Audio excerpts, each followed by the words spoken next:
മുൻകോപം, എടുത്തുചാട്ടം, കൈക്കരുത്ത്, ഇത് മൂന്നും കൂടിയാൽ എന്തോ അതാണ് രാഘവൻ. നിലവിൽ പത്മനാഭന്റെ അടിമ. അബ്ദുള്ളയാണ് രാഘവന്റെ കൺകണ്ട ശത്രു. സംഭവം അരിശക്കാരനാണെങ്കിലും ആളിത്തിരി റൊമാൻറ്റിക്കാണ്. രാഘവ, ജെ എന്തിനാ ഇപ്പൊ ഇങ്ങോട്ട് വന്നേ?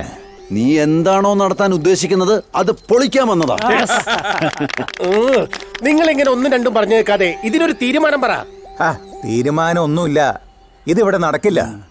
ഇവിടെ ഇപ്പൊ ഒരു ബിവറേജ് വന്നോണ്ട് എന്താ പ്രയോജനം? അടിച്ച് പൂസാവുക, അതിനാദ്യത്തെ പ്രയോജനം അല്ലേ? എത്രയാന്ന് വെച്ചാൽ ബാറ്ററിയുടെയും പഴുതാരയുടെയും അട്ടയുടെയും വെള്ളം കുടിക്കുക. എടാ പുരുഷോത്തമോ, അതുപോലെ രാജ. ഓ, ഈ തർക്കത്തിനിടയിൽ ബീവറേജ് വന്നാൽ പോലും നിങ്ങൾ അറിയില്ല. ആദ്യമേ തന്നെ ഒരു തീരുമാനം ഉണ്ടാക്കും. ഇതിനെ അനുകൂലിക്കുന്നവർ കൈപൊക്കുക. ഞാൻ ഫസ്റ്റ്. രണ്ട് കൈയും പൊക്കടാ. എന്നാ നിങ്ങൾ പറ.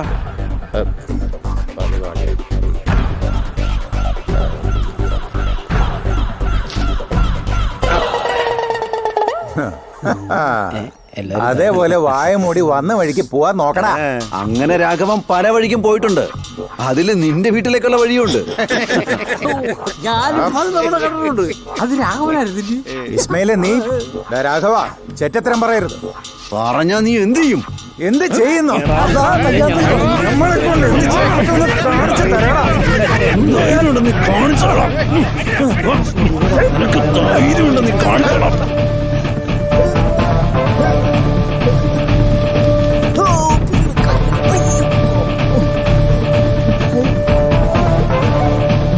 മാഷേ, മാഷേ, പണ്ടാരടങ്ങി കറക്ക നിൽക്കുന്നതുമില്ലല്ലോ ഇവിടെ.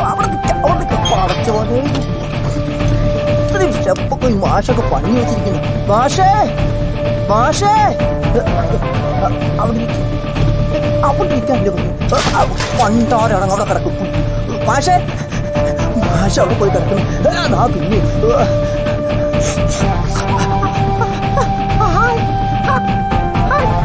മാഷേ, ഓ വീണ്ടും പടി.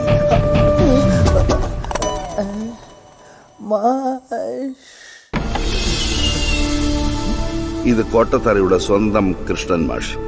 ഈ ഗ്രാമത്തിലെ സാധാരണക്കാരുടെ അവസാന വാക്ക്. ഈ നാടിനെ കുറിച്ച് മാഷിന് വലിയ സ്വപ്നങ്ങളുണ്ട്. അത് നമുക്ക് വഴിയെ കാണാം.